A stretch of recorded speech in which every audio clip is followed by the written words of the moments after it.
Assalamualaikum warahmatullahi wabarakatuh. Selamat datang kepada yang terhormat Bapak Kepala Program Studi Arsitektur UNS, yang saya hormati Bapak Ibu dosen serta alumni, dan tentunya kepada teman-teman Mas Mbak sekalian mahasiswa arsitektur UNS yang semangat pagi-pagi join di meeting kali ini. Sebelumnya saya punya pantun nih buat semua partisipan yang sudah hadir. Nanti jawab cakep gitu ya, bisa. Ya, pergi ke taman sambil main catur, pulangnya langsung lanjut ke swimming pool. Selamat datang di webinar arsitektur. Semangat terus ikut kegiatan yang insightful. Yes.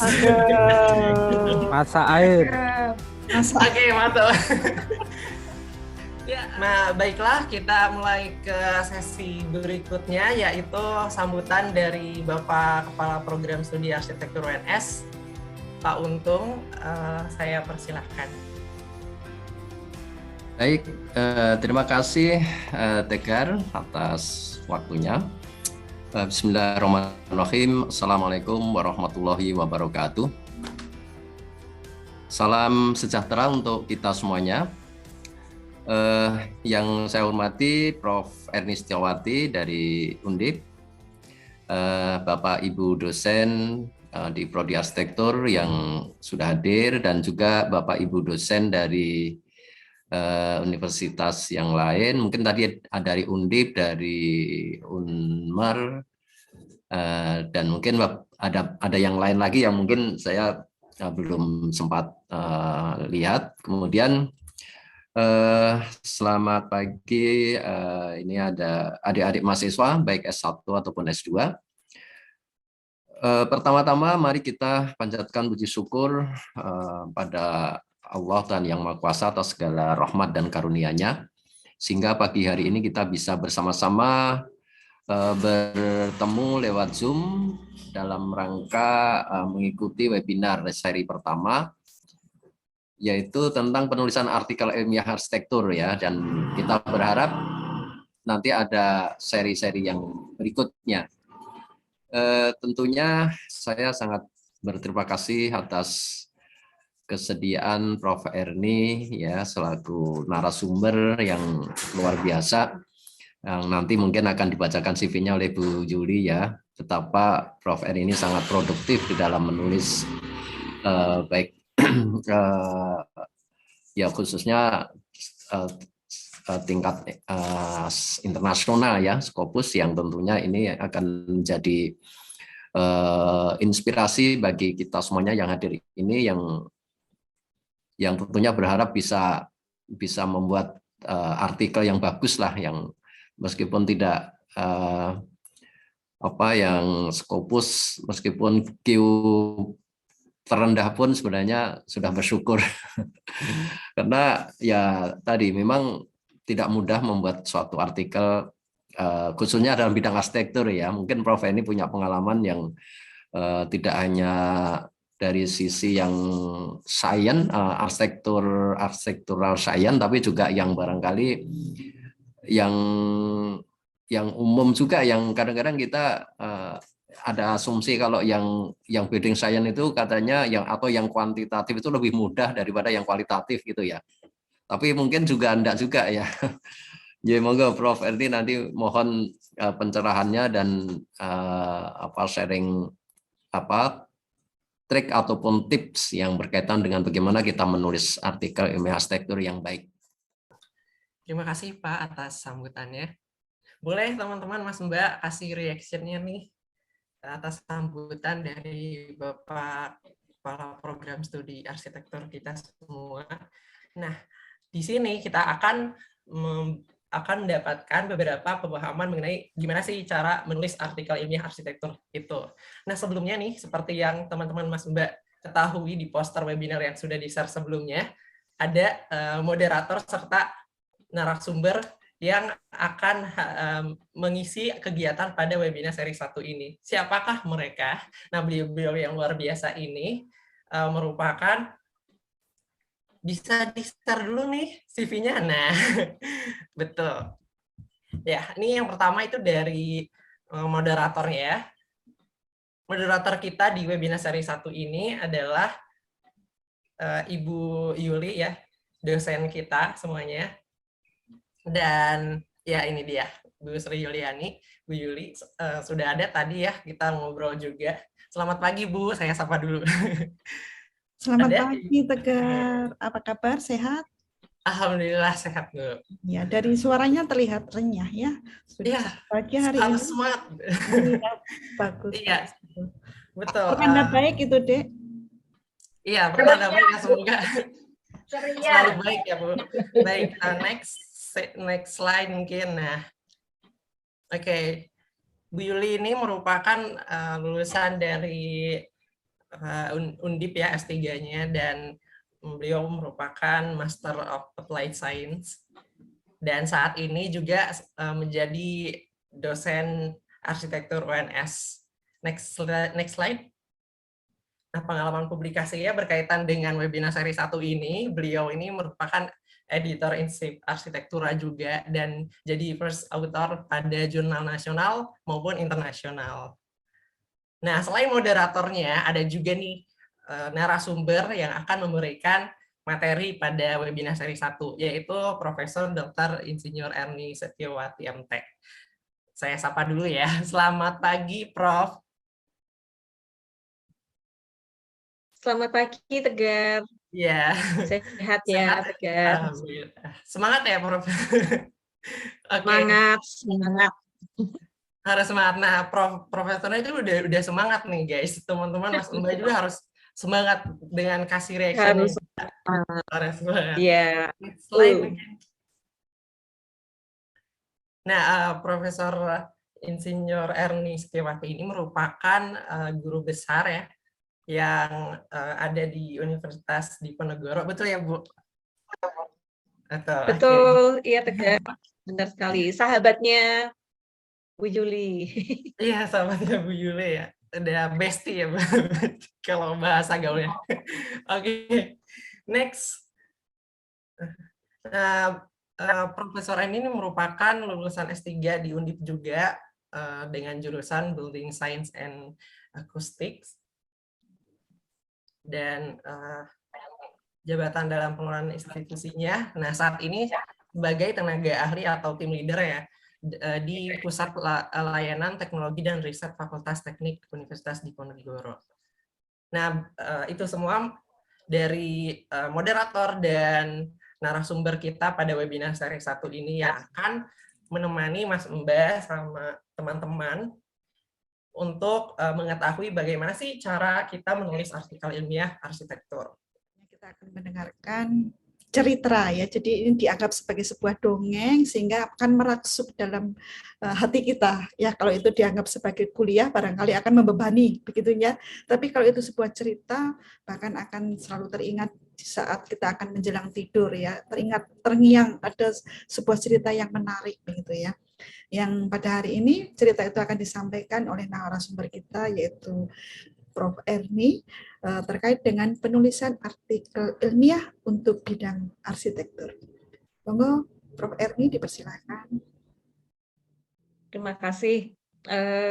Saya mohon izin share ya, Bu Yuli, Pak Untung, teman-teman dosen, Bu Wiwi, dan semuanya yang ada di sini. Untuk penulisan artikel ilmiah ini ada beberapa yang menjadi highlight ya. Jadi yang pertama tadi organisasi makalah akademik, kemudian menulis pendahuluan, karena pendahuluan itu terdiri dari kajian referensi juga atau referensi review, kemudian latar belakang yang terpenting. Jadi apa yang mendasari kita dalam melakukan penelitian itu mesti harus ada sesuatu yang melatar belakangi, dan juga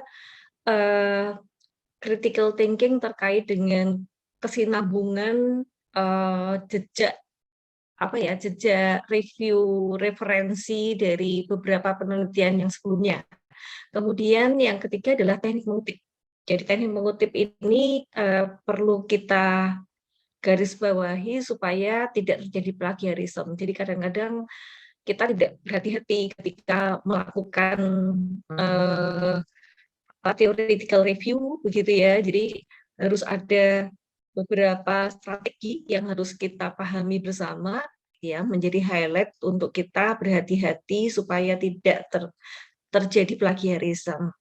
Kemudian metode penelitian. Jadi metode penelitian ini juga sangat penting karena di dalam metode penelitian itu kadang yang kita lupa itu adalah bahwa harus didukung dengan referensi juga. Jadi kadang-kadang kita saking bernafsunya, saking bersemangatnya sehingga kita lupa memasukkan referensi ya untuk metode penelitian. Jadi kita menjelaskan mengenai urutan-urutan penelitian yang kita lakukan, akan tetapi kita tidak membubuhkan atau tidak mengambil dasar dari penelitian-penelitian sebelumnya yang menggunakan metode yang sama, walaupun mungkin lokusnya itu berbeda. Kemudian temuan ya, hasil pembahasan ini juga menjadi trik ya. Kadang-kadang ini kita lupa mengcompare ya, mengkomparasi. Maaf, kita lupa mengkomparasi terhadap penulisan penelitian yang sebelumnya. Jadi kadang-kadang kita hanya menjelaskan mengenai hasil penelitian kita, akan tetapi kita lupa mengcompare atau membandingkan, contrasting ya, comparing and contrasting. Jadi kalau comparing itu mencari persamaan, kalau contrasting itu mencari perbedaan. Kemudian menulis kesimpulan. Dan yang terpenting adalah bahwa kalau saya ya itu abstrak itu ditulis belakangan. Dan kadang-kadang itu kan kita menulis abstrak dulu begitu ya kan. Tapi kalau kami ini lebih baik membuat penelitiannya terlebih dahulu, ada hasilnya, kemudian ada value atau manfaatnya, kemudian terhadap keilmuan kita begitu ya. Kemudian kita sampaikan di dalam abstrak. Jadi abstrak itu juga nanti akan kita sampaikan. Jadi apa yang seharusnya ada di abstrak itu. Kemudian untuk menelaah satu-satu mulai dari pendahuluan. Jadi itu mungkin bisa dibedakan menjadi dua ya. Jadi yang sifatnya jadi di sini untuk sistematik juga berbeda satu dengan yang lainnya. Kalau empiris ini ada judul, kemudian ada abstrak ya, seperti penelitian saya, penelitian Bu Yuli itu banyak penelitian X. Jadi ada perhitungan di lapangan secara kuantitatif. Kemudian ada pengantar, duluan sama tadi, kemudian ada metode penelitian, hasil diskusi, kemudian juga kesimpulan dan saran dan referensi serta lampiran. Jika memang dibutuhkan lampiran, ada gambar-gambar, ada potongan-potongan gedung dan sebagainya yang mempertajam apa yang kita bahas di dalam data dan analisis dan juga kesimpulan serta theoretical review. Nah, selain penelitian yang empiris, kita juga bahwa ada satu penelitian lain non empiris. Jadi itu misalkan studi pendesain, kemudian juga filosofi arsitektural, ya, architectural design itu kan tidak terukur, tetapi lebih ke arah theoretical review. Nah, ini biasanya tatanya itu lebih luas begitu ya. Jadi ada judul, kemudian ada abstrak, kemudian pengantar, kemudian langsung subheading. Misalnya kalau low carbon kampung misalkan ya, itu mungkin atau kampung kumuh gitu ya di daerah perkotaan begitu, bisa saya terlebih dahulu dari keywords-nya. Jadi keyword itu penting untuk menjabarkan ini tadi badan utama pembahasan itu, misalkan bisa bicara dari urban design, kemudian bisa bicara juga dari kampung kumuh begitu ya, kemudian kebijakan pemerintah terkait dengan kota tanpa kumuh begitu, keyword-nya dijabarkan menjadi subheading yang bisa dibahas di dalam badan naskahnya. Kemudian langsung kesimpulan. Jadi kesimpulan ini pun juga tidak kemudian kok gampang ya dibandingkan dengan yang empiris. Justru kalau yang non empiris, karena ada dialog keilmuan, maka biasanya itu yang bicara itu adalah orang-orang yang sudah suhunya begitu ya, profesor-profesor tingkat dunia yang biasa bicara mengenai theoretical review di bidang arsitektur itu kan akan sangat gayeng dan mungkin justru sangat tinggi ya ilmunya ya, karena mazhabnya itu sudah tinggi begitu, justru karena dialog theoretical review-nya itu sudah tingkat tinggi begitu ya. Kalau mungkin yang sifatnya kuantitatif, yang empiris itu malah justru terukur dan cepat sekali ya karena terukur begitu ya. Tapi kalau yang theoretical review itu justru suhu kepakarannya itu cukup tinggi dan kadang-kadang bahasanya itu juga susah dipahami begitu, agak sedikit rumit begitu ya, karena memang kepakaran beliau-beliau itu sudah sangat mumpuni begitu. Jadi menyimpulkan sesuatu yang sifatnya itu tidak terukur itu jauh lebih sulit kalau menurut saya dibandingkan yang sifatnya terukur seperti bidang-bidangnya Bu Yuli, kemudian saya, Bu Wiwi, itu bidang-bidang yang ketika disintesakan itu gampang, langsung dimodelkan begitu ya dengan menggunakan aplikasi selesai. Tapi kalau yang non-empiris seperti ini, biasanya malah justru sepertinya itu bicaranya itu memang sulit ya, sulit. Kadang-kadang yang dengan bahasa Inggris pun juga kadang-kadang sesuatu yang grammar-nya itu juga agak sulit dimengerti begitu. Bukan grammar tingkat middle begitu ya, sudah grammar tingkat tinggi. Nah, kemudian referensi. Jadi ini dua alur yang ada ya selama ini kita ketahui bersama bahwa ada empiris, ada non empiris. Dan jurnalnya pun juga biasanya itu berbeda ya. Kadang-kadang dalam satu jurnal itu ada dua-duanya, ada empiris, ada non empiris. Nah, apa yang dibicarakan di dalam pendahuluan? Jadi pendahuluan itu adalah bagian dari makalah yang memberi informasi ya, latar belakang dan penelitian yang dilaporkan dalam makalah ini, serta tujuannya adalah untuk membangun kerangka penelitiannya, frame-nya itu seperti apa.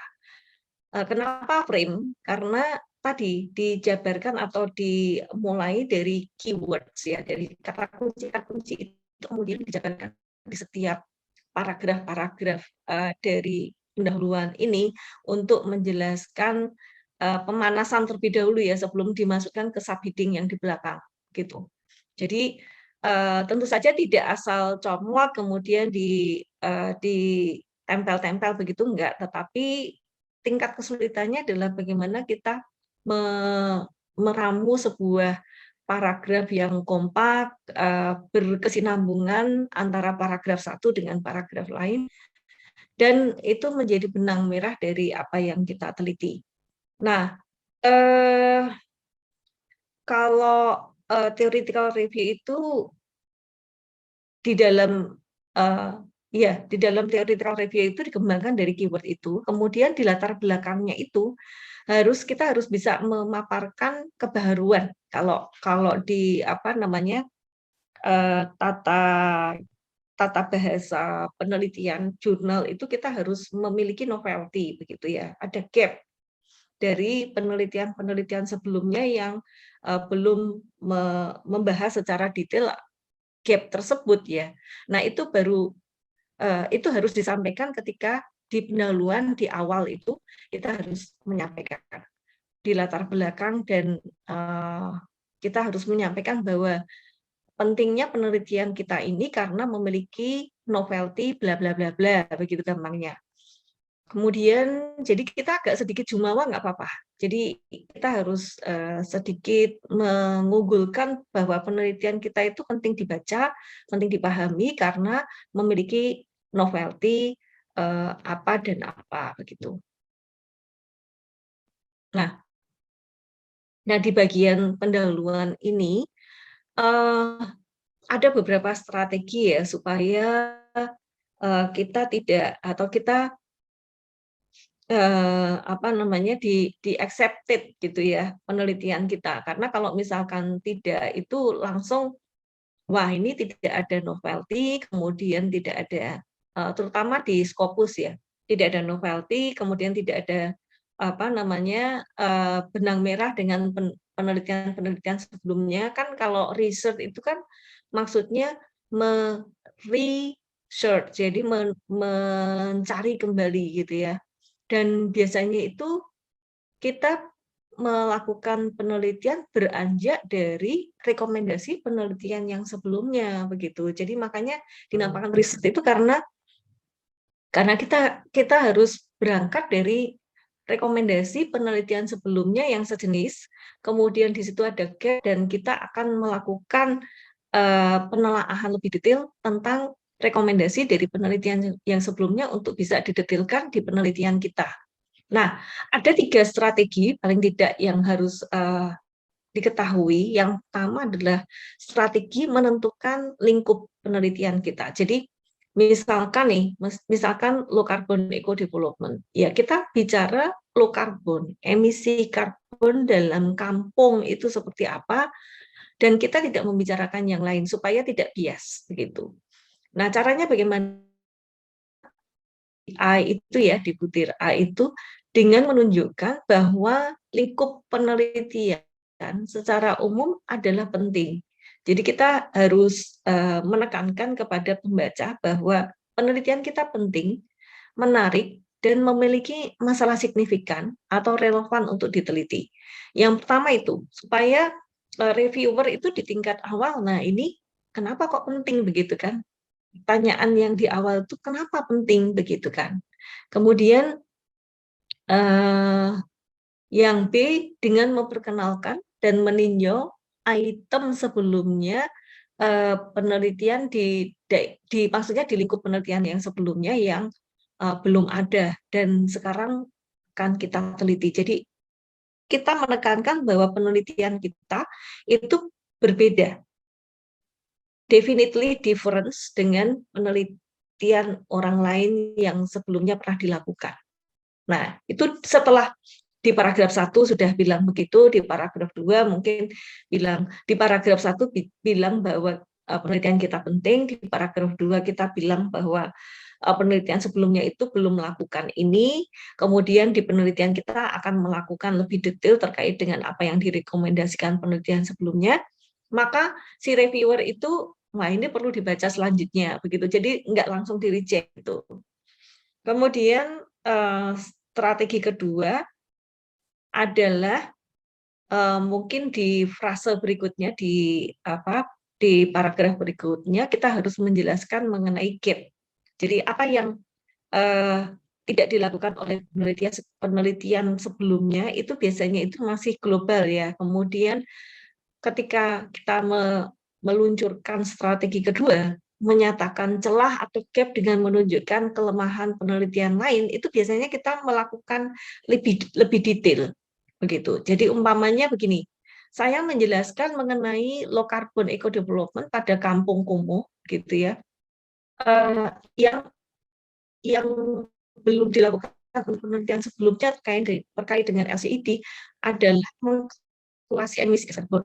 Jadi hanya menjelaskan mengenai secara teoritikal begitu ya, bahwa kampung itu tidak boleh kumuh supaya kota itu lebih smart, lebih bersih begitu, dan terhindar dari kemiskinan, mengeradicate poverty in society begitu ya. Jadi hanya seperti itu. Kemudian bicaranya itu ya, tetapi jarang sekali atau bahkan tidak ada yang mengkaitkan kampung kumuh itu dengan kalkulasi mengenai carbon dioxide emission di dalam kampung, itu sama sekali belum ada. Sehingga itu juga yang kemudian akhirnya diterima di Q2 itu karena saya meyakinkan bahwa tidak ada yang menjelaskan dan menggabungkan antara kebijakan kota tanpa kumuh begitu ya, yang meneropong secara lebih detail sebuah kampung kumuh, tetapi tools-nya itu adalah mengkalkulasi jejak karbon atau emisi gas karbon dioksida di dalam kampung begitu. Nah, kemudian strategi ketiga, mengisi gap dengan cara apa? Yang pertama adalah dengan menguraikan tujuan atau menyatakan keaslian penelitian yang dilakukan saat ini. Jadi sebagai contoh, misalkan saya tadi menjelaskan bahwa tidak ada penelitian yang sebelumnya yang kombinasi antara pembahasan mengenai kota kumuh dengan kalkulasi karbon dioksida, emisi gas karbon dioksida. Nah, di situ saya tidak berhenti sampai di sini saja, tetapi saya menjelaskan bahwa apa itu effort apa yang akan saya lakukan ketika setelah kita mengkalkulasi emisi gas karbon dioksida. Jadi ada apa namanya step-step selanjutnya yang saya akan membahas mengenai mengurangi densifikasi atau kepadatan penduduk atau kepadatan bangunan di dalam sebuah kampung kumuh,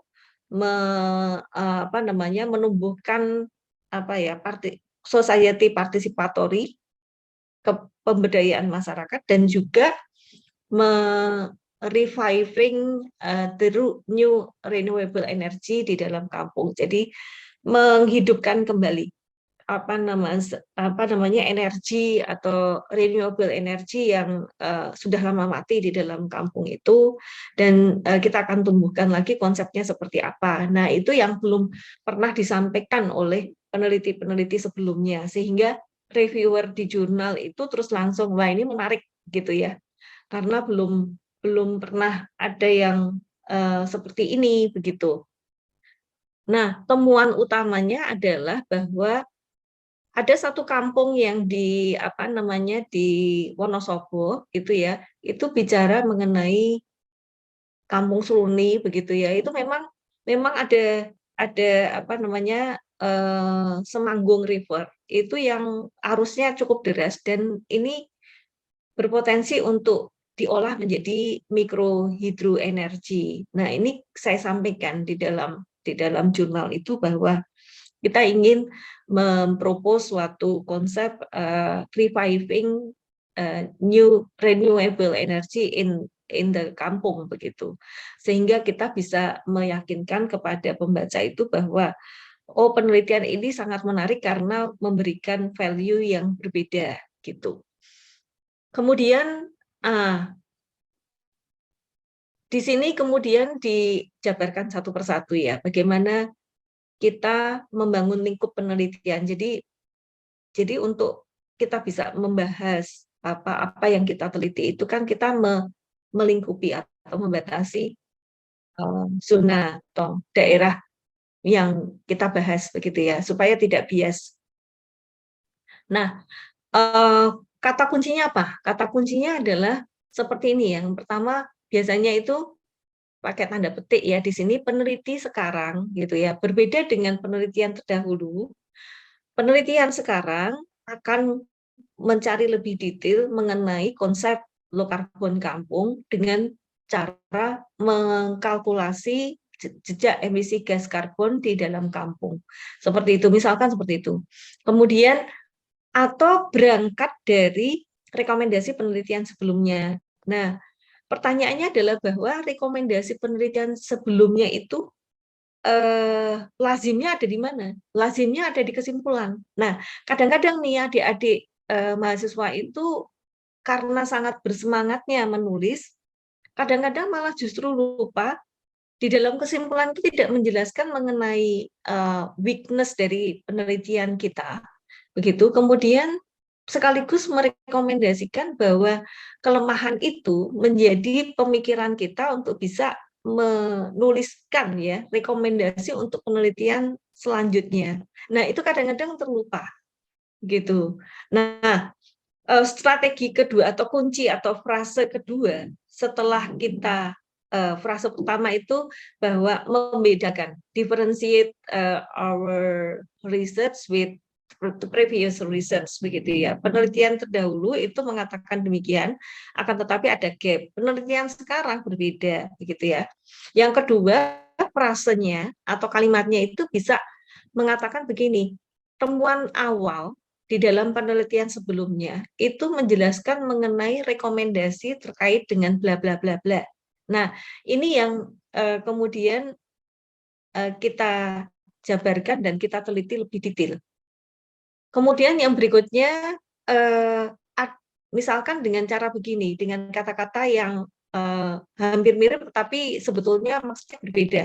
Begini, ada beberapa cara di mana seseorang dapat mengukur terjadinya penurunan tanah dengan bla bla bla bla, gitu ya. Ada 3 misalkan. Namun dalam penelitian ini diusulkan satu metode yang berbeda dengan cara pengamatan pengamatan muka air tanah melalui tinggi bangunan di daerah heritage pada Kota Lama misalkan ya. Biasanya Kota Lama itu kan dekat dengan pesisir utara. Biasanya kalau Kota Lama di Semarang itu dekat dengan pelabuhan zaman dulu di daerah pesisir utara itu ya.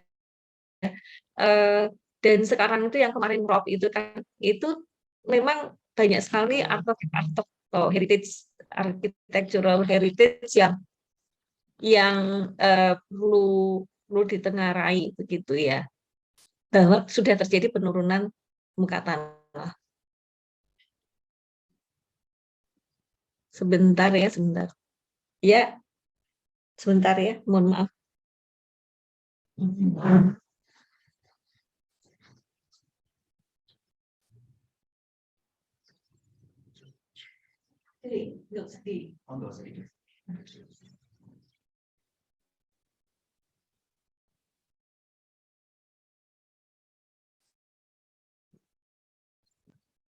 Ya, mohon maaf. Nah,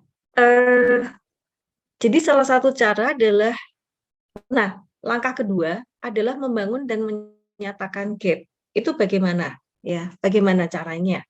Jadi pendahuluan makalah berlanjut ya dalam paragraf tadi, mungkin paragraf ke-1 dan ke-2. Dalam paragraf ke-3 dan 4, frasa kuncinya adalah seperti ini. Misalkan, meskipun penelitian sebelumnya telah membahas tentang yang berkaitan dengan pemukiman kumuh, tapi tidak ada yang menginisiasi konsep mengentaskan kemiskinan dan membebaskan pemukiman kumuh itu dengan menggunakan kalkulasi emisi gas karbon dioksida, misalkan seperti itu.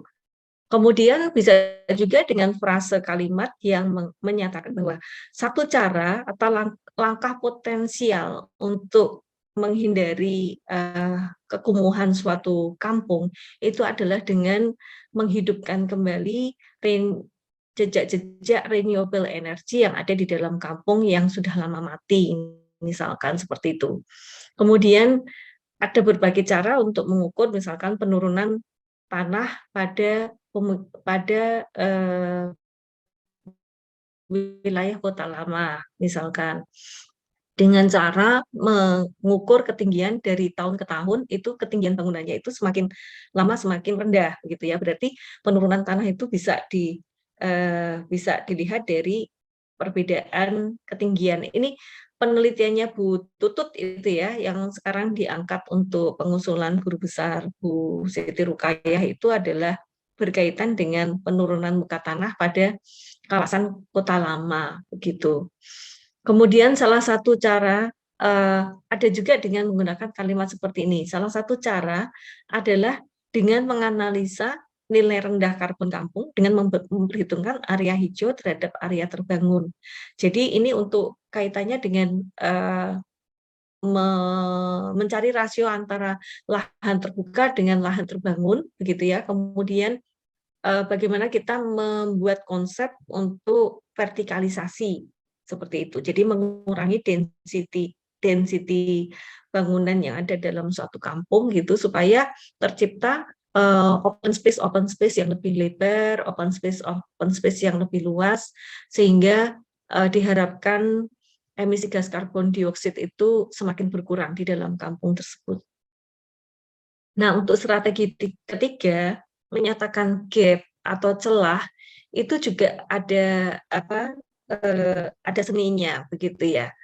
Misalkan begini, pada pendahuluan diakhiri dalam paragraf 5 dengan frasa kunci semisal seperti ini ya, dalam penelitian ini kami berusaha untuk menyelidiki efek sosial kurangnya ruang komunal pada sebuah kampung. Jadi kadang-kadang itu persepsi pengunjung terhadap sebuah kampung itu, wah kampung ini kok nggak punya ruang komunal gitu ya. Jadi saya kok gerah ya di kampung ini karena tidak ada ruang komunal begitu. Jadi itu, nah ini yang dikatakan Pak Untung tadi. Jadi bahwa penelitian di arsitektur itu cross disiplin ilmu. Jadi tidak yang sifatnya itu kuantitatif saja, tidak yang sifatnya itu kualitatif. Kadang-kadang ada yang sifatnya itu behavior. Jadi efek sosial, community partisipatori dari masyarakat, kemudian juga pemberdayaan masyarakat, itu juga kadang-kadang menyinggung hal-hal yang sangat sosial begitu ya. Nah, itu yang disebut dengan cross disiplin keilmuan. Dan jurnal-jurnal yang seperti ini sebetulnya baik, hanya kadang-kadang kita tidak jeli ya. Namun demikian kalau kita melihat dari Elsevier, dari Scopus itu sangat banyak. Kemudian setiap makalah ditulis dengan substruktur yang lebih rinci. Nah, 3 jenis struktur yang khas dalam pendahuluan adalah demikian, Bapak dan Ibu. Yang pertama adalah penulis membangun gap yang jelas ya. Jadi penelitian mereka itu harus menunjukkan keterbatasan dan kekurangan penelitian sebelumnya, itu highlight-nya. Kemudian yang kedua, bidang penelitian yang berbeda-beda ditinjau dan penulis melakukan perbandingan ini tadi ya, comparative and contrasting. Jadi kalau komparatif itu mencari samaannya, kalau contrasting itu mencari perbedaannya. Nah, ini perlu didialogkan antara penelitian yang kita lakukan dengan penelitian sebelumnya. Nah, kadang-kadang itu seorang autor itu karena sangat bersemangat tadi lupa ya mendialogkan apa yang kita kerjakan dan comparing, contrasting dengan penelitian sebelumnya. Bahkan itu sampai dengan analisis itu kadang-kadang lupa menuliskan. Nah, ini yang ketika di pengajuan angka kredit, kemudian juga di review tingkat internasional, itu hal ini dipertanyakan. Beberapa penelitian sebelumnya telah memberikan dukungan terhadap satu temuan atau teori, ya, dan beberapa penelitian belum melakukannya. Berarti kan ini sesuatu yang ada celah juga ya. Kemudian penulis menetapkan gap. Jadi penulis berdasarkan penelitian-penelitian sebelumnya, di-comparing, kemudian di-contrasting, kemudian menentukan gap. Nah, yang tidak kalah penting di dalam, tentunya masih di dalam pendahuluan, itu adalah bagaimana kita melakukan theoretical review. Jadi referensi pustaka itu menjadi sangat penting, dan supaya kita terhindar dari plagiarisme, itu kita memiliki 3 strategi juga ya, dengan mengutip, kemudian dengan meringkas, dan dengan melakukan paraphrase. Dengan mengutip itu biasanya sudah saya tinggalkan ya, karena khawatir kan biasanya kalau mengutip itu dengan referensinya begitu ya, ketika dilakukan Turnitin itu nanti akan menaikkan persentase similarity. Jadi yang pertama ini sebetulnya sudah banyak ditinggalkan. Sementara yang kedua adalah meringkas. Jadi meringkas itu membuat kita sebaiknya supaya tidak terjadi plagiarisme, kita buat pointer-pointer dulu begitu ya. Kemudian kita kembangkan dengan ketika kita membaca itu kita membuat pointer-pointer, kemudian kita mengembangkan dengan bahasa kita sendiri. Atau membaca secara keseluruhan dulu sampai kita paham sebetulnya alur dari referensi itu seperti apa sih. Kemudian kita memahami lalu menjelaskan dengan bahasa sendiri. Jadi itu lebih jitu Bapak dan Ibu serta adik-adik sekalian, lebih jitu karena kita terhindar dari plagiarisme. Kemudian satu lagi itu, mengutip tadi sudah ya, kemudian memparaphrase. Nah, memparaphrase ini mengungkapkan dengan kalimat yang berbeda. Kadang-kadang orang itu merubah kalimat aktif menjadi pasif supaya tidak ketika di screening dengan Turnitin itu terbebas dari similarity yang tinggi ya. Atau orang berpikir bahwa memparaphrase itu memperpendek kalimat. Tidak juga ya Bapak dan Ibu sekalian. Jadi although paraphrasing techniques are used in summary writing, paraphrasing does not aim to shorten the length of text, merely to restate the text. Jadi highlight-nya adalah menyatakan dengan kalimat yang berbeda ya. Misalkan ini, evidence of a lost civilization has been found off the coast of China. Ini kemudian diparaphrase menjadi lebih panjang ya, tetapi tidak ada 3 kalimat yang sama yang berjejer. Nah, biasanya itu kalau Turnitin itu selalu men-screening jika ada 3 kalimat yang sama berjejer, itu dia ketangkep menjadi satu similarity. Nah, kalau kita berhasil merubah paraphrase-nya, itu akan terhindar dari 3 kata yang sama berjejer di satu bagian yang sama gitu ya. Nah, kalimat yang sama di atas, kalimat di atas itu kemudian kalau dirubah menjadi remains of an ancient society have been discovered in the senior China. Jadi belum tentu menjadi lebih pendek, bisa juga lebih panjang. Akan tetapi yang terpenting adalah terhindar dari plagiarisme. Nah, ini adalah contoh, mungkin saya lewatin saja, takut kalau waktunya tidak cukup begitu ya. Yang berikutnya adalah metode. Ya, jadi metode ini bagaimana kita harus memulai suatu metode, maka strateginya, cara umum yang biasa dipergunakan itu adalah membuat pernyataan umum tentang metode Anda. Metode yang dijelaskan di sini harus cukup sederhana, cepat, gampang dimengerti, dan detail gitu ya. Kemudian yang B, mengacu pada makalah lain. Jadi ini tadi yang saya sampaikan bahwa metode itu jangan lupa juga diberikan referensi di dalam bagian methods begitu ya. Itu harus ditambahkan referensi untuk mendukung bahwa metode apa yang pernah kamu baca untuk menghitung emisi karbon dioksida di dalam kampung. Itu makanya saya mencari ya referensi-referensi, walaupun itu semua kemudian disintesakan ya, jadi tidak kemudian langsung diambil tetapi disintesakan.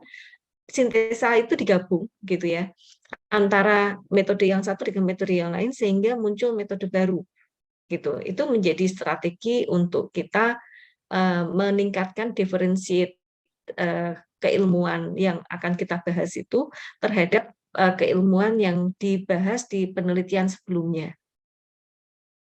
Nah, bahan mengacu pada makalah lain itu kita harus mensitasi beberapa referensi kemudian disintesakan. Bahan yang digunakan untuk isolasi dan kultur dijelaskan di tempat lain, misalkan referensi nomor 20. Kemudian bahan didapatkan sesuai dengan metode Burgess et al. Itu juga dilakukan untuk mendukung topik yang sama dengan referensi nomor 55. Nah, kemudian referensi nomor 20 dan nomor 55 itu kemudian disintesakan untuk mendapatkan satu metode baru yang belum pernah ada sebelumnya. Nah, itu juga menjadi trik untuk mendapatkan atau menciptakan novelty gitu ya. Yang C, menyatakan dari mana Anda memperoleh materi Anda, begitu ya. Metode penghitungan emisi karbon dioksida pada suatu kampung dekati dengan teori Yuan dan Peng Zhou misalkan. Seperti itu. Kemudian yang D menjelaskan bagaimana Anda menemukan subjek Anda, yaitu mulai dengan pengaturan. Jadi penelitian memilih sampel secara acak, secara stratified random. Kita harus menjelaskan juga metode sampling yang kita gunakan itu apa, gitu ya. Apakah itu random sampling, stratified random sampling, ataupun cluster sampling. Nah, ini pernah saya buat di buku ya, buku metodologi riset. Mungkin Bu Yuli ataupun teman-teman yang lain yang pernah mengenyam pendidikan di S2 dan S3 Undip, itu barangkali pernah saya beri, tapi nanti saya akan share kembali ya ke Bu Yuli untuk buku metodologi riset dan statistik, barangkali bermanfaat untuk disampaikan juga di UNS. Yang E menunjukkan di mana? Ya, sama-sama Bu. Menunjukkan di mana wilayah geografis penyelidikan Anda difokuskan. Nah, ini juga menjadi satu bagian dari meta ya. Kita sampaikan dengan menggunakan peta begitu ya. Kemudian kita arsir yang berbeda, lokasi yang menjadi lokus dari penelitian kita itu juga menjadi bagian dari meta gitu. Jadi misalkan ya, penelitian empiris kami berfokus pada Tuscany, wilayah tengah Italia. Atau kalau kita pilih di negara kita, misalkan penelitian dilakukan di 4 RW, Kampung Nelayan, Tambak Mulyo, kecamatan mana ya? Kecamatan Tambak Mulyo, Kota Semarang, misalkan seperti itu, dengan dibubuhi peta yang kemudian menunjukkan 4 RW yang menjadi perimeter dari penelitian kita itu di mana. Itu juga menjadi bagian dari methods. Kemudian, merujuk pembaca ke gambar yang menunjukkan pengaturan eksperimental. Jadi, misalkan kalau saya penelitian tentang akustik, bagaimana saya mengobservasi performa aku dari sebuah material melalui tabung impedans. Itu saya harus menggambarkan tabung impedans-nya. Kemudian selain menggambarkan tabung impedans, saya juga menjelaskan dengan menggunakan tabel performa akustiknya seperti apa. Kemudian yang G dimulai langsung dengan langkah pertama dalam prosedur Anda. Jadi wilayah kampung diidentifikasi dan dikelompokkan sesuai dengan batasan RW. Yang wilayahnya kecil dilakukan penggabungan. Jadi misalkan RW yang kecil dilakukan penggabungan, kemudian RW yang agak besar, karena kan RW itu kan berdasarkan jumlah kakak. Nah, tapi kan ada yang misalkan sama-sama 20 kakak antara RW 1 dengan RW 2, tetapi luas areanya berbeda tergantung kepada letak atau density dari bangunan yang ada di dalam kampung tersebut. Nah, kalau kampungnya itu padat, kemudian luas areanya itu kecil, ini mungkin bisa digabung dengan RW yang lain, begitu ya, supaya mempercepat pembahasan. Nah, misalkan seperti ini. Jadi ini zonasi pemukiman nelayan Tambak Mulyo Semarang, dan ini mahasiswa kami yang S2 yang sekarang jadi dosen ya, Mas Satria Firmandani, ini dulu membahas mengenai persepsi ruang komunal di pemukiman nelayan Tambak Mulyo Semarang. Jadi ini juga harus disampaikan juga zonasinya ya. Jadi zonasi 1 di sini ya, zonasi 1, zonasi 2, zonasi 3 di gambar sebelah kiri itu kan ada lingkaran 3 itu ya. Jadi ada 3 bagian yang diidentifikasi dan diobservasi. Kemudian masing-masing bagian itu dianalisis menggunakan analisis faktor. Nah, ini adalah zoom-nya yang di sebelah kanan. Gambar di sebelah kanan, peta itu menunjukkan bagian yang paling bawah di peta sebelah kiri. Jadi itu zoom in-nya seperti itu. Nah, ini harus disampaikan di dalam metode supaya pembaca itu paham kesinambungan antara theoretic review dengan lokus dan juga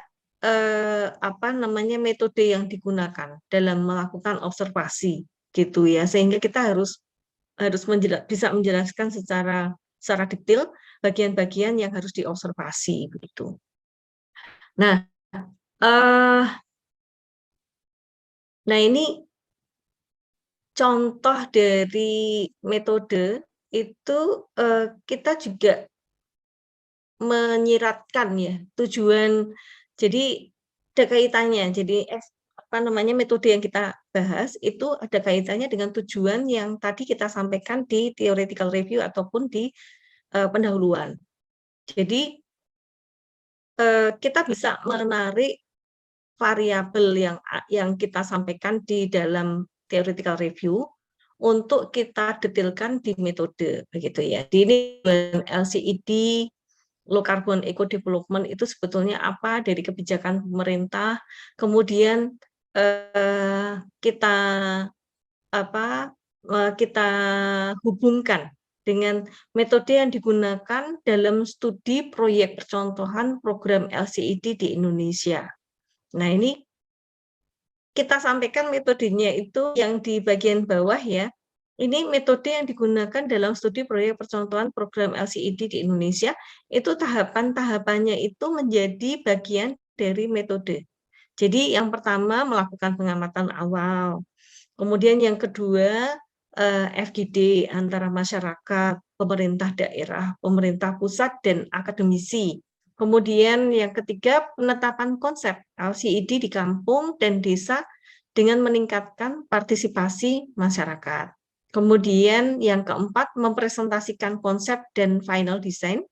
Kemudian dilanjutkan dengan final FGD, penetapan konsep akhir setelah ada masukan dari masyarakat. Jadi ini kan kita membangun partisipasi masyarakat dalam menyikapi konsep desain yang kita tawarkan begitu ya. Jadi harus beberapa FGD. Nah, itu kita sampaikan di metode. Nah, ini misalkan di Kampung Kumuh di Wonosobo itu ya, kita membangun inhabitant participatory. Jadi bagaimana kita mengumpulkan warga di 2 kali atau 3 kali FGD, kemudian kita cross check dengan warga, kalau misalkan dibuat seperti ini bagaimana, ada yang menolak, ada yang setuju, kemudian kita lakukan revisi lagi, kita buat FGD lagi, ada yang menolak, ada yang setuju begitu ya. Kemudian kita lakukan FGD lagi, kita lakukan revisi lagi begitu. Jadi beberapa kali itu menjadi bahan untuk kita menjelaskan metode. Nah, salah satu metode yang lain adalah melakukan kalkulasi ya. Jadi kalau emisi karbon dioksida itu bisa dari primary carbon footprint, ada secondary carbon footprint, kemudian ada material carbon footprint. Lalu kita menjelaskan secara rinci bagaimana kita menggunakan rumus-rumusnya gitu ya. Nah, berikutnya adalah result and discussion. Jadi result and discussion. Mohon maaf, Prof. Supaya kita tidak terlalu silakan panjang, terlebih dahulu kita akan melakukan ice breaking supaya semuanya semangat gitu ya. Baik. Itu sangat menarik sekali ya, dari tadi kita mengetahui bagaimana pendahuluan, kemudian metode itu didesain seperti apa, dan masuki riset and discussion. Nah, ini kita tahan dulu ini karena bagian yang paling penting dan mungkin juga menjadi bagian yang bisa memberikan inspirasi kepada kita semua dalam menulis. Baik, untuk ice breaking. Terima kasih Prof. Erni. Ice breaking saya panggil Tegar. Silakan Tegar. Terima kasih Bu Yuli. Kembali lagi bersama saya teman-teman Mas Mbak sekalian. Ya, tadi udah banyak nih insight-nya. Supaya enggak lupa ya, nanti buat insight berikutnya ada apa aja. diistirahatkan dulu ya teman-teman, Mas Mbak sekalian, kita ikut ice breaking satu ini. Silahkan di-share. Ini dia, tebak gambar. Ini sebenarnya agak mengundang emosi juga tebak gambarnya, jadi siapkan diri untuk menebak gambar-gambar di soal-soal berikut ini buat Mas Mbak dan teman-teman. Yuk, soal pertama. Ini dia. Soal pertama ini dari satu kata yang berkaitan dengan webinar seri 1 ini. Terkait dengan penyusunan penulisan artikel ilmiah. Ada yang bisa menebak di kolom chat, silahkan. Itu tadi kata kuncinya ya, berkaitan dengan penulisan artikel ilmiah. Satu kata. Mau kata kunci lagi? Oke, satu lagi. Berkaitan dengan orang yang berperan di dalamnya. Suatu job desk. Oke, ada yang bisa menebak? Ini ice breaking-nya jangan tambah mumet loh ya. Ayo, ada yang bisa menebak? Satu kata ya. Satu kata. Satu kata. Oke, silakan. Ada pancingan, kata bantu, kata kuncinya apa? Berakhiran dengan palunya pemeran Thor di dalam film Marvel. Ayo, buat teman-teman dan Mas Mbak mungkin ada yang pernah nonton filmnya. Mas Iswayo.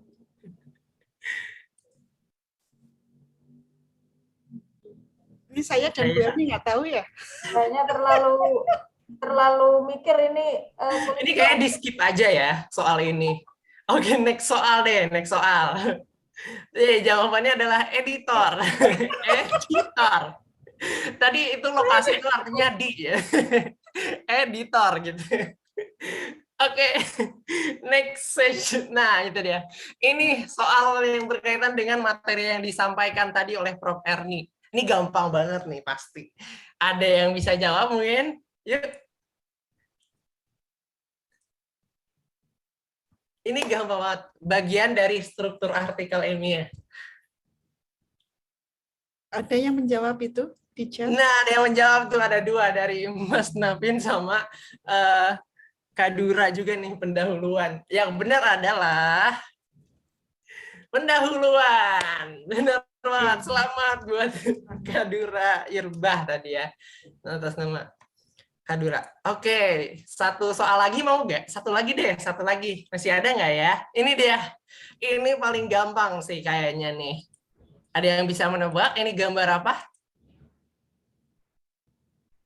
Ayo. Iya benar banget nih. Jawaban yang pertama paling gercep nih atas nama Gunawan Wisnu.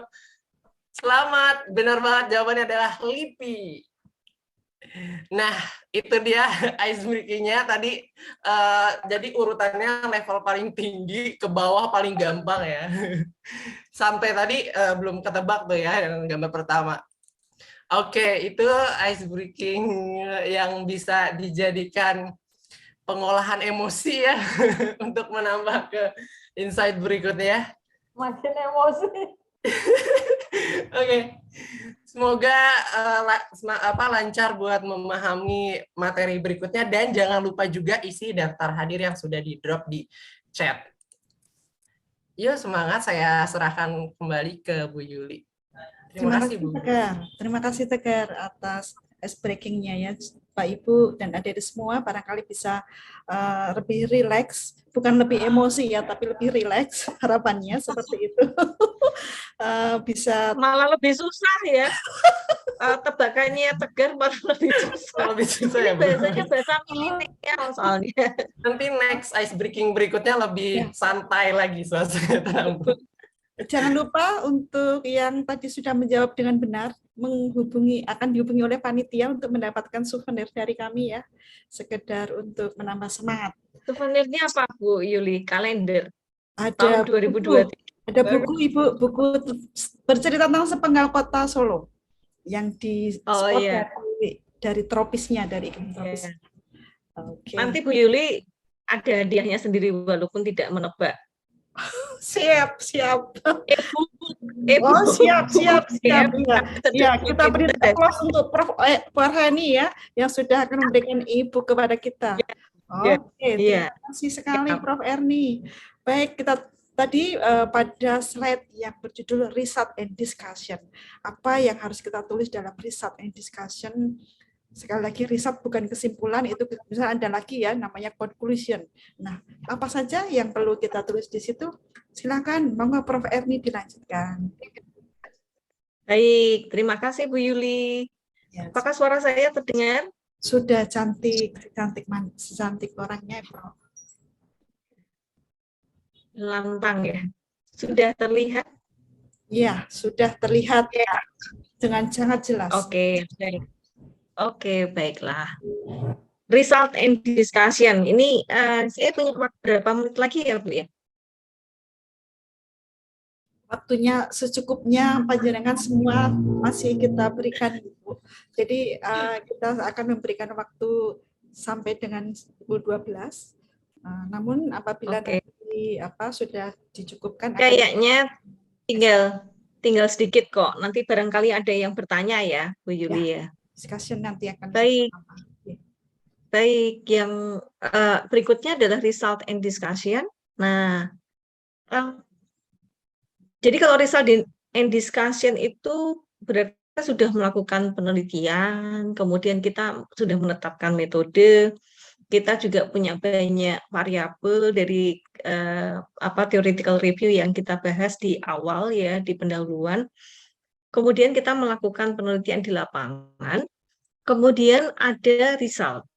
Ya, ada result yang kita kemas menjadi bentuk tabel, kemudian ada dalam bentuk gambar, peta, kemudian ada gambar eksperimen, kalau misalkan memang ada, kemudian konsep renewable energy yang ada di dalam kampung, dan sebagainya itu menjadi result. Begitu. Jadi cara yang paling umum adalah dengan menunjukkan gambar, misalkan satu gambar atau tabel, begitu ya. Jadi gambar satu, misalkan contohnya, menunjukkan spektrum massa yang diperoleh dari analisis dua residu. Begitu, misalkan ini kalau kimia ya.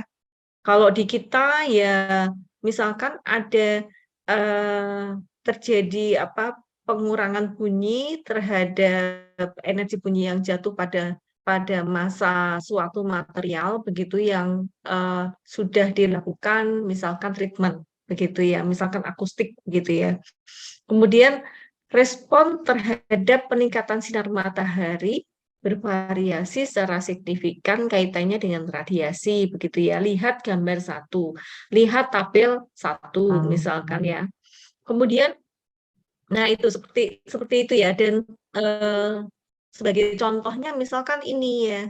Jadi ada perhitungan terkait dengan primary carbon footprint, secondary carbon footprint, dan juga material carbon footprint yang kita lakukan penghitungannya di dalam penelitian kita terkait dengan kampung kumuh yang kita bahas.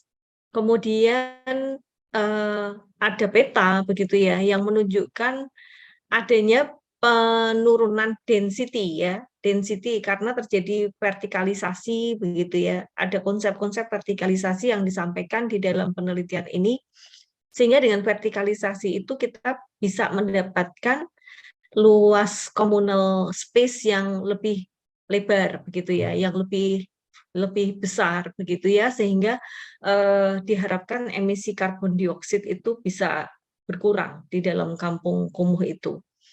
Jadi ini sudah dipublikasikan di jurnal JAU ya, Journal of Architecture and Urbanism, Lithuania Q2 pada waktu itu, dan kita sudah menyampaikan ada beberapa konsep terkait dengan renewable energy juga di dalam kampung tersebut. Jadi ada di sini keterangan-keterangannya berkaitan dengan water harvesting, kemudian water treatment, kemudian micro hydro energy, kemudian vertical housing, begitu ya. Walaupun ini masih berupa konsep, tapi ternyata bisa diterima di Q2 ya, Scopus Q2, asal kita melakukan penajaman-penajaman dan juga penjabarannya itu memiliki benang merah antara dari pendahuluan, kemudian juga ada kaitannya dengan metode, kemudian teori analisis, result and discussion yang didialogkan dengan theoretical review yang kita bahas sebelumnya, kemudian juga kita simpulkan di dalam conclusion begitu. Nah, ini juga jadi aspek-aspek penting yang harus diakomodasi dalam penataan ruang terkait dengan pembangunan ramah lingkungan rendah karbon adalah ini. Yang pertama, aksesibilitas dan sirkulasi. Kemudian yang kedua, mengoptimalkan ruang terbuka untuk meningkatkan konsentrasi oksigen dan mengurangi emisi karbon dioksida. Nah, ini yang menjadi sangat memiliki value lumayan bagus itu adalah kita berkolaborasi dengan planologi ya. Jadi kita berkolaborasi dengan planologi, kemudian mahasiswa planologi itu kita minta untuk membuat GIS ya, petanya, kemudian kita cantik petanya, kemudian kita masukkan ke jurnal sudah dalam bentuk peta analisis gitu ya. Berapa di merah-merah bulatan itu adalah ruang-ruang konsep ruang komunal yang akan kita usulkan di dalam penelitian ini, sehingga dengan adanya konsep tersebut maka emisi gas karbon dioksida di dalam kampung kumuh itu menjadi lebih rendah gitu. Redensifikasi perumahan itu dengan menggunakan vertikalisasi housing yang ditingkat begitu ya. Walaupun tidak terlalu tinggi, tetapi mungkin 2 lantai, 3 lantai itu lumayan lah mengurangi density kampung tersebut dan juga menambah luasan dari ruang komunal yang ada di dalam kampung tersebut. Jadi di sini the urban renewal concept in the frame of the urban acupuncture agrees with the study conducted by Zidane and Kian, which analogies the several urban renewal points as acupunctural treatments in human body to regenerate the whole metabolism. Jadi ada titik-titik yang memang kita develop begitu sebagai analog dari ketika kita melakukan treatment acupuncture itu kan di titik-titik tertentu begitu, tapi meregenerate metabolism seluruh tubuh. Jadi dengan mendevelop beberapa titik di dalam kampung, tetapi kita sudah berusaha untuk meregenerate ya perkembangan kampung tersebut dan juga kualitas secara green ya di dalam kampung tersebut dengan menambahkan ruang-ruang komunal dan seterusnya yang di akhir atau di ujungnya itu tujuannya adalah mengurangi emisi gas karbon dioksida di dalam kampung. Tentunya dengan beberapa perhitungan-perhitungan yang memang mendasari konsep-konsep kita tersebut gitu. Nah, ini adalah contoh perhitungan-perhitungan dan kita contrasting ya. Jadi contrasting itu differentiate two things ya, untuk menjelaskan bahwa terjadi perubahan yang cukup signifikan dari konsep lama ke konsep yang baru. Jadi di sini ada reduction of carbon footprint atau emisi gas karbon dioksida itu sebesar 21,37%. Itu dengan adanya itu tadi. Jadi mengurangi density, kemudian vertikalisasi, menambahkan menambahkan communal spaces, kemudian juga untuk materialnya itu juga materialnya yang dari material yang seng dan sebagainya itu diganti menjadi material-material natural seperti genteng, kemudian pun dan sebagainya, ilalang dan sebagainya itu juga menambah menambah kualitas dari kampung tersebut karena emisi gas karbon dioksidnya turun. Nah, untuk conclusion ada beberapa strategi ya. Jadi di dalam conclusion itu kan kadang-kadang kita copy paste begitu ya. Itu ternyata tidak boleh. Jadi kita tidak boleh mengulang kalimat yang sama di pendahuluan atau kalimat yang sama di abstrak untuk kemudian kita masukkan di dalam conclusion. Jadi does not provide background details, enggak, tetapi kita harus merunut pada data dan analisisnya. Gives more emphasis to the findings. Jadi findings-nya apa? Itu dengan kalimat yang berbeda dibandingkan dengan kalimat-kalimat yang sudah pernah kita pakai di data dan analisis dan juga di pendahuluan maupun di abstrak.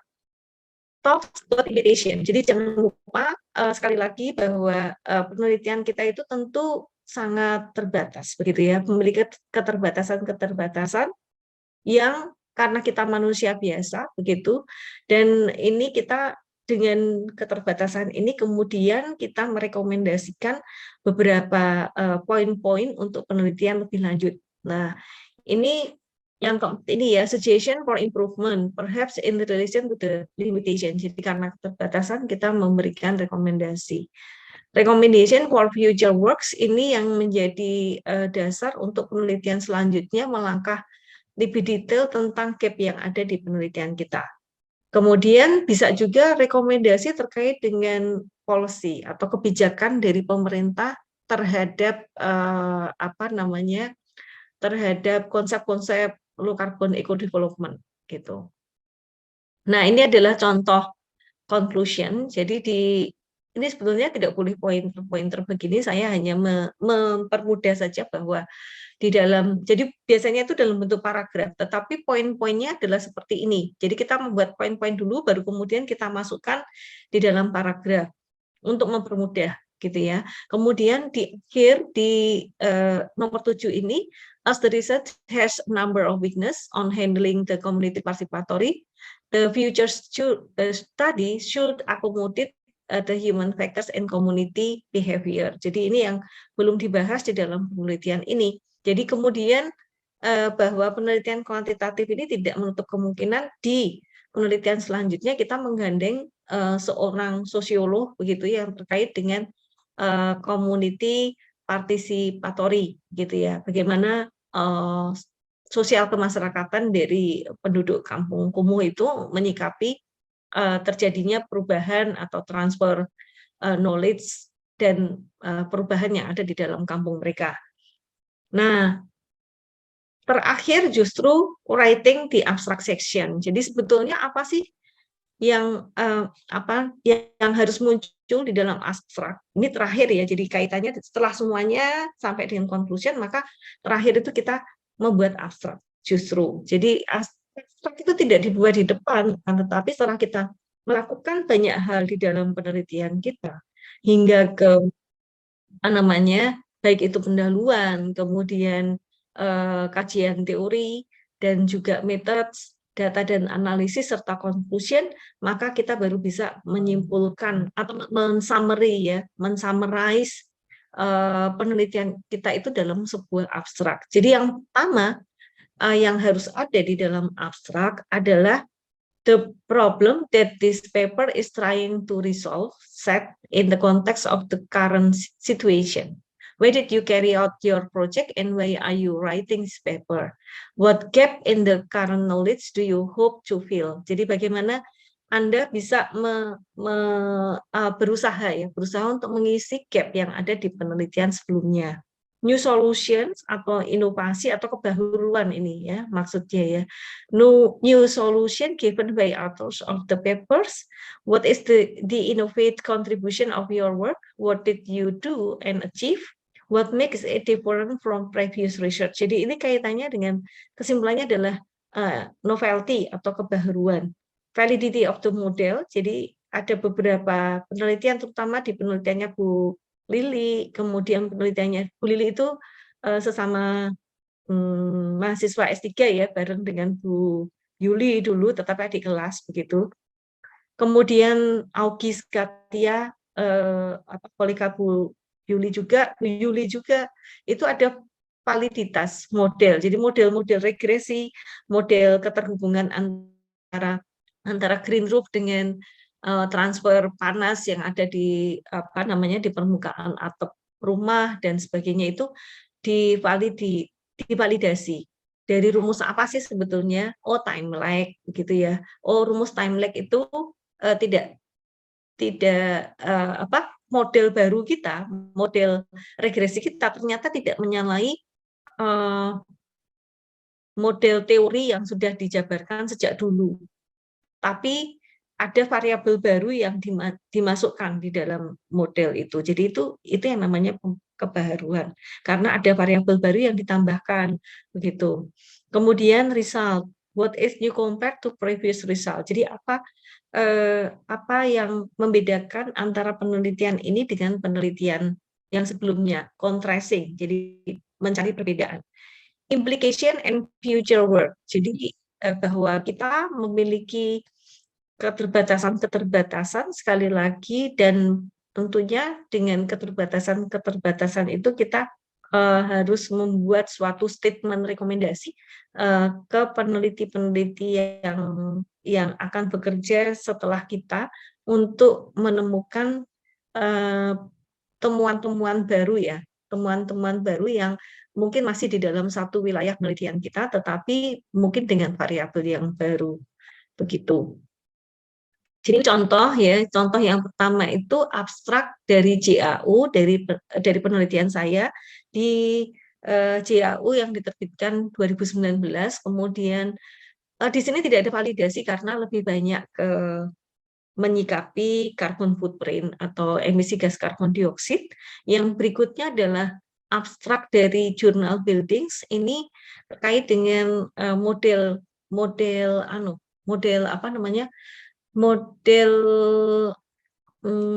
akustik lingkungan ya, yang menghubungkan antara orientasi bangunan dengan tingkat kebisingan yang diterima gitu ya.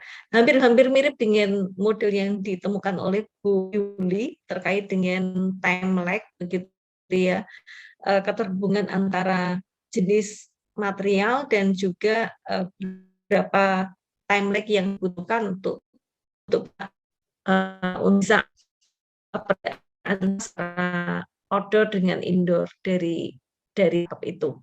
Nah, terima kasih, mungkin itu yang bisa saya sampaikan. Kira-kira kurang dan lebihnya mohon maaf. Wabillahi taufik wal hidayah. Wassalamualaikum warahmatullahi wabarakatuh. Saya kembalikan pada Bu Yuli. Waalaikumsalam warahmatullahi wabarakatuh. Terima kasih Prof. Erni yang sudah berbagi pengalaman, menceritakan bagaimana proses menulis di ilmu arsitektur ya. Tadi ada beberapa contoh juga disajikan, dan contoh-contoh itu merupakan pekerjaan yang familiar untuk kita ya. Jadi kita barangkali bisa lebih paham. Berturut-turut tadi sudah disampaikan bagaimana kita menyusun abstrak, kemudian bagaimana kita menyusun pendahuluan, di mana ada 3 tahapan, ditambah dengan cara menyampaikan literatur review. Literatur review kadang beberapa jurnal masuk dalam pendahuluan, namun ada yang terpisah begitu ya. Mudah-mudahan semuanya sudah bisa paham.